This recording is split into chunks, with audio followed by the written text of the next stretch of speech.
The elites of Nigeria are not the problem of Nigeria. We are not up to 20,000 elites that are stealing Nigerian money. Okay, no problem. 100,000 elites. But you have 200 million Nigerians that can fight 100,000 men. And then you sit down in your house and you're complaining and grumbling. What makes you think that the elites will remove their hands from stealing? If all you do is sit down in your house and grumble and organize one small lecture on how you're feeling. Who told you the elites don't know how you're feeling? They know how you're feeling. They know you're not happy. If they don't know, you will not see them in their girlfriend's house after 6 p.m.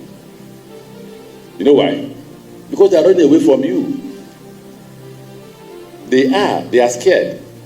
But you are helpless, not because the elites want you to be helpless. You are helpless because you make yourself what? Helpless. So why are we gathering here? What survey? No matter the survey you bring out today, the elites already know that I was once a governor.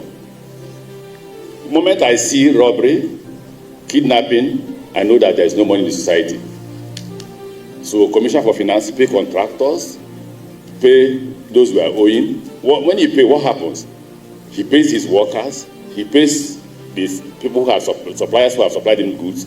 They in turn go to the market, they buy goods, they pay the tailor, they pay the doctor, the money goes around, and then the crime wave will reduce. I had that board in my office, I checked it regularly. Do you know how I check it too? By making sure I go to night parties. I'm not a night party person, but I go to clubs with minimal or no security. So I test if my life is under threat, then there is danger, there is problem. What's the problem? Economy. Okay, when you tell people, Tinubu, you say Tinubu was not elected by them. So what did you do? What did you do? The same elites who rigged the election are on the street. What have you done? No, for Christ's sake, until Nigerian citizens stop blaming the elites, nothing will change in Nigeria. Absolutely nothing. The next election may come and go, and somebody puts himself in power. You say, no worry, now it'll be only 4 years. After 4 years, he will go. He will come and say 8 years. Nothing will happen. In fact, if one madman comes and says, I want to do life presidency, you will do nothing. Absolutely nothing. Just pray that there is no madman that will come and say, I want to do life presidency. Because all he will do is send chief of army staff, IG of police, custom, everybody, and put his own men, carry gun, and you run away. Go to Bangladesh, right? The day they got tired of that woman, what did they do? They chased her out. Go to, is it Peru or Chile? Nigeria is the most docile society I have seen in my life. You're clapping for this. If we line up the thieves here now, you will clap for them.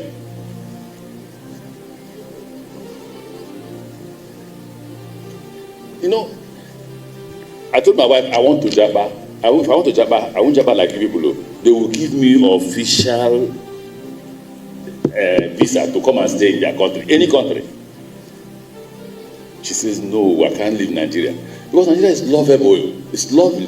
I mean, if you go back to when we were students. And the last time this country saw something that looks like revolution was when we were students, 1983 to 87. Who were the people that fought the military government? Not you. It's not you. NANS, National Association of Nigerian Students, ASU, NLC, they are dead. Imagine them arresting somebody who says he was NANS president. In our time, he arrests our president. All the universities in the country will be on strike. If we say tomorrow there is protest and you are coming from town in a taxi, a girl or a boy, they will first of all almost beat you up before we talk about the government. So everybody must participate. Okay, so we pushed away the military. Clap for ourselves. Not you, don't clap for yourself. I say clap for myself because I was part of it. And we brought in the politicians. The politicians have shown that they are worse than the military. The military stole money, but they were mindful of how much they were stealing. And they were not showing the public we were stealing. They were denying, were they not? They were not driving Jaguar. They were not driving Rolls Royce. Now they don't use 504. They don't even use ordinary Toyota cars that are official cars that we use.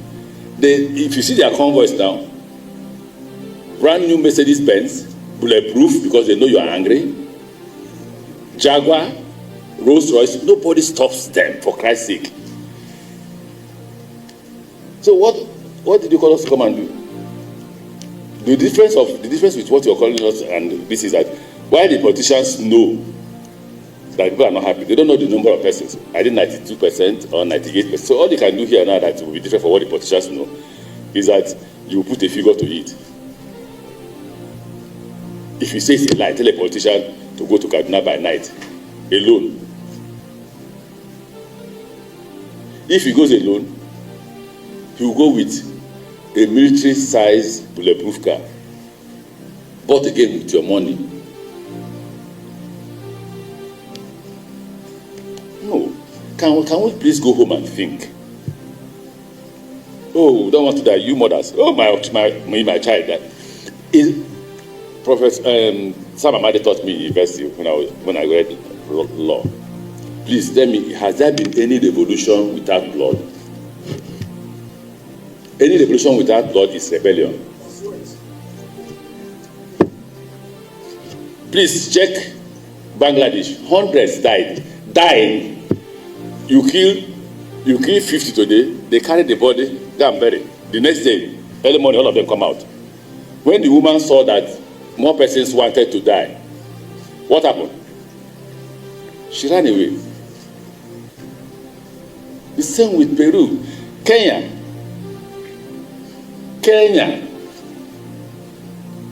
People stop inviting me to this kind of thing. Thank you very much.